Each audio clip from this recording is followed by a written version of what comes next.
Hello Sudheer Varma గారు. Hello sir. మీరు తీసుకొచ్చినటువంటి కొత్త కాన్సెప్ట్ ఏదైతే ఉందో 30 డేస్లో స్టార్టప్ స్టార్ట్ చేయటం అనేది కొత్త కస్టమర్ తోటి హ్యూజ్ రెస్పాన్స్ వస్తుంది. Very great and thank you so much. చాలామందికి ఉపయోగపడే విధంగా మంచి ఇన్ఫర్మేషన్ తోటి అండ్ దాని మార్కెట్లోకి తీసుకువెళ్తున్నారు. అండ్ ఆల్మోస్ట్ 42 కంపెనీస్ తోటి టైఅప్ అయ్యి ముందుకు వెళ్తున్నారు. గ్రేట్. చాలామందికి ఉపయోగపడే విధంగా చాలామంది లైఫ్లో కష్టపడి పైకి రావాలని ఉంటుంది. అటువంటి వాళ్ళకి ఈ ప్లాట్ఫామ్ చాలా బాగా ఉపయోగపడుతుంది. సో చాలామంది కింద కామెంట్ పెట్టిన దాన్ని బట్టి అడుగుతున్నానని, పర్ డే 20,000 రూపీస్ సంపాదించాలి అని అంటే సో ఎటువంటి ప్రాసెస్ని ఫాలో అవ్వాలి, దానికి బిజినెస్ ఐడియా ఏంటి? ఎస్ సార్, చాలా మంచి క్వశ్చన్ అడిగారు. పెర్ డే అది 2,000 5,000 20,000 అన్న విషయం మనం పక్కన పెడితే, ఫస్ట్ ఆఫ్ ఆల్ డైలీ ఎంతో కొంత సంపాదించాలి అన్న ఆలోచన చాలా మంచిదండి. ఎండమూరి వీరన్న దగ్గర ఒక మాట చెప్తారు ఎప్పుడున్నా, డబ్బు సంపాదించడం అనేది సంపాదించలేని వాడు సంపాదించేవాడిని చులకనగా చూస్తాడు. ఏంటంటే వీడు తప్పుదారిలో సంపాదిస్తున్నాడేమో, వీడు వేరే అక్రమ మార్గాలు ఏమైనా ఉన్నాయేమో, లేదా వీడి తేరక ఎక్కడ దొరికిందేమో లాటరీ, ఇలా ఎప్పుడు ఆలోచిస్తాడంటే నాకు చేత కానప్పుడు ఎదుటివాడిది కూడా అదే మెంటాలిటీ ఏమో, వాడికి అక్రమంగా వచ్చింది అనుకుంటాం. ఇది చాలా తప్పు. First thing. Second thing, Yandamuri గారి మాటలో అది ఒక స్ట్రాంగ్ డెసిషన్ ఏంటి అంటే, సంపాదించడం న్యాయంగా అలవాటైతే కనుక అది మంచి కిక్ ఇస్తుంది, అది చాలా ప్యాషనెట్గా ఉంటుంది. అండ్ ఈ కేజీఎఫ్ మూవీలో ఒక డైలాగ్ ఉంటుంది చూసారా, హీరోని చూసినప్పుడు విలన్ ఒక మాట అంటాడు, బంగారపు హుండీని చిల్లర వేయడానికి పెట్టుకున్నారని. బంగారపు హుండీని చిల్లర వేయడానికి పెట్టుకున్నారంటారు. అంటే ఏంటి, ఒక బంగారపు హుండీ చేసి దాంట్లో రోజు చిల్లర వేస్తే హుండీ విలువ ఎలా ఉంటుంది? అది హీరోకి ఎంత బాగా వర్తిస్తుందో మనకు కూడా అంతే బాగా వర్తిస్తుంది. మనం అందరం కూడా బంగారపు హుండీలే. అవును. కానీ మనం చేసే చిల్లర పనుల వల్ల మన లైఫ్ ఒకే దగ్గర అయిపోతుంది. అంతెందుకండి, ఈరోజు ప్రతి ఒక్కరి చేతిలో స్మార్ట్ ఫోన్ ఉంది.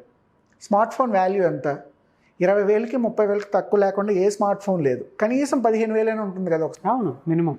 ఈ స్మార్ట్ ఫోన్ ఉపయోగించి మనం డబ్బులు ఎంతవరకు సంపాదిస్తున్నాం? అసలు దీన్ని డబ్బులు సంపాదించడానికి వాడచ్చా అన్న ఆలోచన ఒక్కరైనా చేస్తున్నారా? సంపాదించవచ్చు నిజానికి. థింగ్ ఏంటంటే, ఫస్ట్ మీలో ఏ టాలెంట్ ఉంది?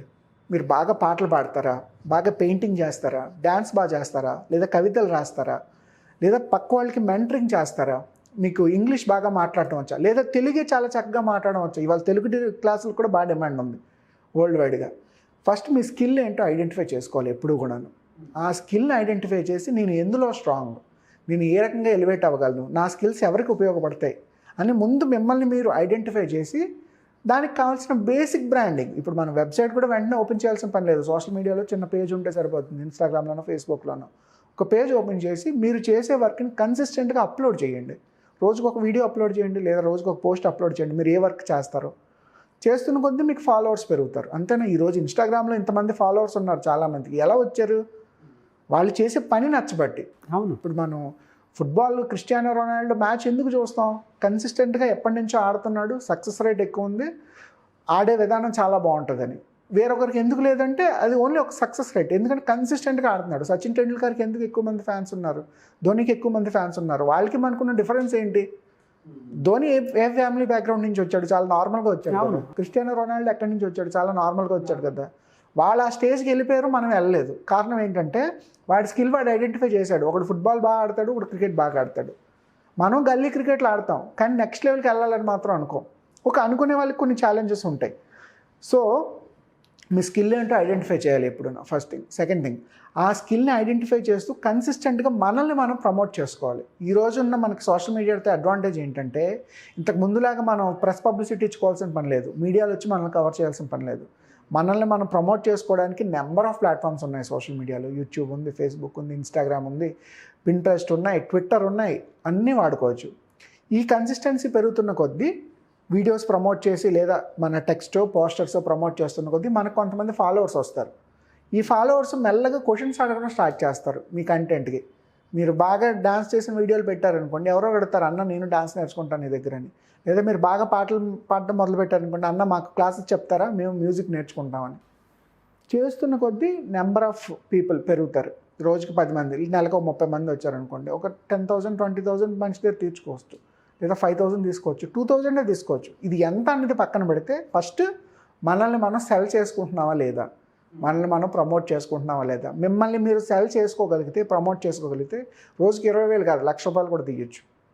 All thing is your brand and importance.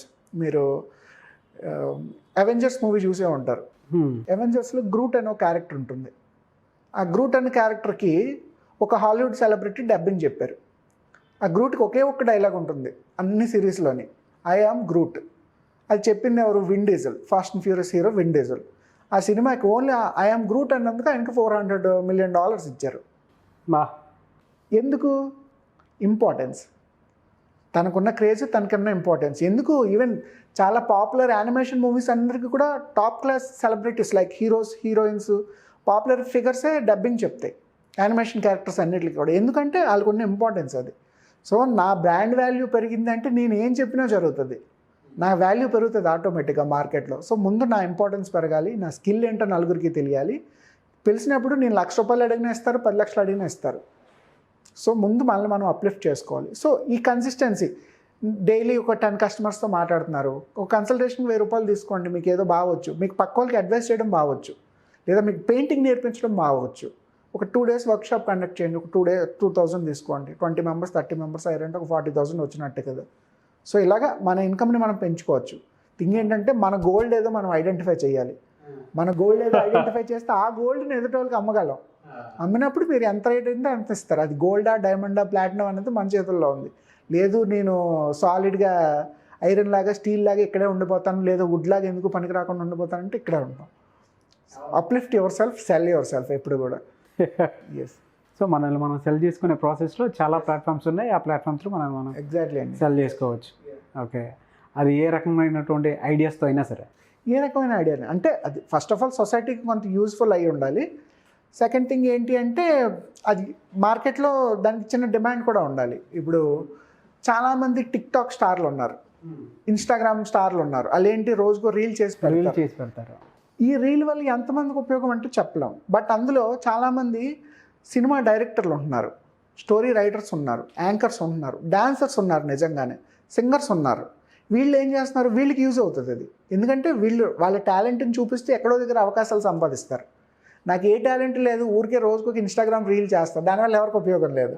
So మీ టాలెంట్ని ఐడెంటిఫై చేస్తే ప్రమోట్ చేయడానికి చాలా దారులు ఉన్నాయి. మీరు మంచి పబ్లిక్ స్పీకర్ అనుకోండి, మీరు 10 మందికి ట్రైనింగ్ ఇవ్వగలరు అనుకోండి, మీ ట్రైనింగ్ స్కిల్స్ అవసరం. మీరు మంచి సింగర్ అనుకోండి, నేర్చుకుంటున్నారు, ఒక పక్కన ప్రాక్టీస్ చేస్తూ ఇంకో పక్కన మీ పబ్లిసిటీ కూడా పెంచుతున్నారు. దీనికి డిమాండ్ ఉంటుంది ఎప్పుడు కూడా. యా. ఓకే, చాలామంది స్టార్ట్ చేయాలనుకుంటారు. సో అటువంటి వాళ్ళకి మీరు ఏ విధంగా గైడ్ చేస్తారు? అండ్ చాలా కంపెనీస్కి, ఆల్మోస్ట్ 42 కంపెనీస్కి మీరు అసోసియేట్ అయ్యి ముందుకు వెళ్తూ ఉన్నారు. అండ్ కొత్త కంపెనీస్ కూడా మీతో పాటు కలిసి ఇంకా ఆ బిజినెస్ ఐడియాస్ కానీ, లేదంటే ఎక్కడి వరకు అయితే కొన్ని కంపెనీస్ కొంతవరకే వచ్చి ఉంటాయి, దాని తర్వాత నెక్స్ట్ లెవెల్కి వెళ్ళాలని అనుకుంటుంటాయి. లేదా కొత్తగా కొంతమంది ఎంటర్‌ప్రెన్యూర్స్ ఉంటారు, సో వాళ్ళు స్టార్ట్ చేసి ముందుకు వెళ్ళాలనుకుంటారు. అటువంటి వాళ్ళకి మీరు ఎటువంటి సలహాలు, సూచనలు ఇస్తారు? దాంతోపాటు ఎటువంటి కోర్సెస్ ఇస్తూ ఉంటారు? ఈ స్టార్టప్ లేదా బిజినెస్ వచ్చేసరికి స్టాండర్డ్గా కొన్ని స్టేజెస్ ఉంటాయండి, 7 to 8 స్టేజెస్. ఐడియేషను, ప్రొడక్ట్ లేదా సర్వీస్ మనం ఎంతవరకు డెవలప్ చేసాం, minimum viability of the product, investments, expansion, growth, exit, unicorn అని కొన్ని స్టేజెస్ ఉంటాయి. ఇవి చాలా, మనం ఎన్ని స్టేజెస్ అయినా మాట్లాడుకోవచ్చు. స్టాండర్డ్గా ఈ 7, 8 స్టేజెస్ ఉంటాయి.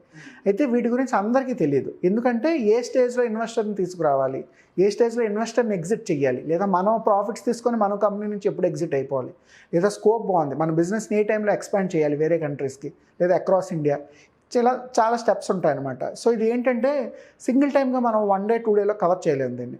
సో దీనికోసం how to start your startup అని ఒక 30 days కోర్స్ డిజైన్ చేసాం. సో 30 daysలో Day 1, Day 2, Day 3 ఒక్కొక్క రోజు ఒక్కొక్క టాపిక్ డిస్కస్ చేయడం జరుగుతుంది మెంబర్స్ తోటి. అండ్ దాని మీద కొన్ని అసైన్మెంట్స్, యాక్టివిటీస్ కూడా ఉంటాయి. సో ఈ 30 days వాళ్ళ ప్రోగ్రెస్ చూసి వాళ్ళు ఎంతవరకు సెట్ అవుతారు, వాళ్ళ రిపోర్ట్స్ ఏంటనేది నేను బ్రీఫ్గా ఇస్తాను. సో టార్గెట్ ఏంటంటే 31st day ఖచ్చితంగా మీ చేతిలో కస్టమర్ ఉండాలి, కస్టమర్ ఇచ్చే డబ్బులు మీ చేతిలో ఉండాలి. ఓకే. సో వితిన్ 30 daysలో మనం ఒక బిజినెస్ స్టార్ట్ చేసి కస్టమర్ని సంపాదించగలగం. లేదా ఇప్పుడు మనం బిజినెస్ స్టార్ట్ చేసి 5 ఏళ్ళ తర్వాత నాకు కస్టమర్ వస్తాడంటే ఈరోజు ఎవరు ఆగరు. 6 నెలల తర్వాత నాకు కస్టమర్ దొరుకుతాడంటే ఎవరు ఆగరు. తొందరగా చేసుకోవాలి ఏది చేసినా. వితిన్ 30 daysలో కస్టమర్ని సంపాదించడం ఎలా అన్న స్ట్రాటజీ మీద how to start your startup అని ఒక 30 days కోర్స్ ప్రమోట్ చేస్తున్నాం. సో జనరల్గా వీకెండ్స్లో మేము వర్క్షాప్స్ అవి కండక్ట్ చేస్తుంటాం. సో ఈ కోర్స్ ఎవరైనా ఆన్లైన్లో కానీ ఆఫ్లైన్లో కానీ అటెండ్ అవుదాం అనుకుంటే కింద ఇచ్చిన నెంబర్కి కాంటాక్ట్ చేస్తే కనుక నేను వాళ్ళకి కోర్స్ డీటెయిల్స్ అవి పంపిస్తాను. లేదు పర్సనల్గా అపార్ట్ ఫ్రమ్ ద కోర్స్ మరీ లాంగ్ రన్లో ఉన్నాం, నాకు కొంచెం ఇన్స్టెంట్ అడ్వైస్ కావాలి, సపోర్ట్ కావాలంటే కూడా ఆ రకంగా అయినా సరే మేము సపోర్ట్ చేస్తాం. Great sir. సో చాలామంది ఆడియన్స్కి ఇది మంచి ప్లాట్ఫామ్ అని చెప్పాలి. సో మీరు కనుక కొత్త బిజినెస్ తోటి ముందుకెళ్ళాలి అనుకుంటే, బిజినెస్ ఐడియాస్ కావాలి అనుకుంటే సెర్చ్ చేసేవాళ్ళు ఈ ప్లాట్ఫామ్ మీరు ఖచ్చితంగా ఉపయోగించుకోవచ్చు. అండ్ ఎన్రోల్ చేసుకోవాల్సినటువంటి కాంటాక్ట్ నెంబర్స్ కూడా సుధీర్ వర్మ గారు ఇవ్వడం జరిగింది. కాబట్టి ఆసక్తి కలిగిన వారు ఎవరైనా సరే స్క్రీన్ మీద కనిపిస్తున్న నెంబర్కి మీరు వెంటనే సంప్రదించవచ్చు. ఆన్లైన్ ఆఫ్లైన్ క్లాసెస్ కానీ లేదంటే 30 days కోర్స్ కానీ. Thank you so much Sudheer Varma garu. Thank you brother, thank you so much. చూసారు కదండి వీడియో. ఈ వీడియోపై మీ అభిప్రాయాన్ని కామెంట్ బాక్స్లో పోస్ట్ చేయండి. అండ్ మీరు కనుక పర్సనల్గా కంపెనీ ఏదైనా పెట్టాలనుకున్నా, లేదంటే బిజినెస్ని ఏదైనా ఎక్స్పాండ్ చేయాలనుకున్నా, మీకు ఉండేటువంటి ఐడియాస్ ఏవైతే ఉంటాయో వాటిని చర్చించి ఫర్దర్గా బిజినెస్ ప్లానింగ్ చేసుకుందాం అనుకున్నా కూడా సుధీర్ వర్మ గారితో మీరు మాట్లాడాలి అనుకుంటే స్క్రీన్ మీద కనిపిస్తున్న నెంబర్కి వెంటనే సంప్రదించండి. లేదు అని అంటే కింద కామెంట్ బాక్స్లో మీరు ఏదైనా బిజినెస్కి సంబంధించి ఐడియా ఉంది అని అంటే దాన్ని పోస్ట్ చేయండి. పోస్ట్ చేస్తే సో వాటికి సంబంధించినటువంటి ప్రొసీజర్ ఏ విధంగా ఉంటుంది, రిటర్న్స్ ఏ విధంగా ఉంటాయి, అండ్ ప్రాసెస్ని ఏ విధంగా ఫాలో అవ్వాలి, వాటికి సంబంధించిన ప్రమోషన్ ఏ విధంగా ఉంటుంది అనేటువంటివి కూడా సుధీర్ వర్మ గారు నేను కూర్చొని వీడియో చేయడం జరుగుతుంది. సో ఎవరైనా ఇటువంటి సొంత కాళ్ళపై నిలబడాలి అనుకునేటువంటి వాళ్ళు ఖచ్చితంగా స్క్రీన్ మీద కనిపిస్తున్న నెంబర్కి మీరు వెంటనే అప్రోచ్ అవ్వచ్చు. అండ్ ఆన్లైన్ ఆఫ్లైన్ క్లాసెస్ అయితే రెగ్యులర్గా ఆయన కండక్ట్ చేస్తూ ఉంటారు. వర్క్షాప్స్ కూడా కండక్ట్ చేస్తూ ఉంటారు. అది హైదరాబాద్, విజయవాడ, వైజాగ్ లాంటి ప్లేసెస్లో కూడా ఆయన కండక్ట్ చేస్తూ ఉంటారు. ఓన్లీ బిజినెస్కి సంబంధించినటువంటి ఏవైతే ఉంటాయో, అండ్ బయట కంపెనీస్ చాలా ఉంటాయి. సో ఆ కంపెనీస్ కూడా ఒక పీరియడ్ వరకు బాగానే నడుస్తాయి. దాని తర్వాత ముందుకు వెళ్ళాలి అని అంటే, నెక్స్ట్ లెవెల్ వెళ్ళాలి అని అంటే, సో ఏ విధంగా వెళ్ళాలన్న దాని మీద, ఏ విధంగా వెళ్తే బాగుంటుంది అనేటువంటి విషయాల మీద అవగాహన ఉండదు. సో అటువంటి వాళ్ళు కూడా నెక్స్ట్ లెవెల్కి వెళ్ళాలి అనుకుంటే స్క్రీన్ మీద కనిపిస్తున్న నెంబర్కి మీరు వెంటనే సంప్రదించండి. ఈ వీడియో లైక్ చేయండి, షేర్ మాత్రం తప్పకుండా చేయండి. ఇలాంటి మరిన్ని వీడియోస్ కోసం మా ఛానల్ ఫాలో అవ్వండి. Thank you.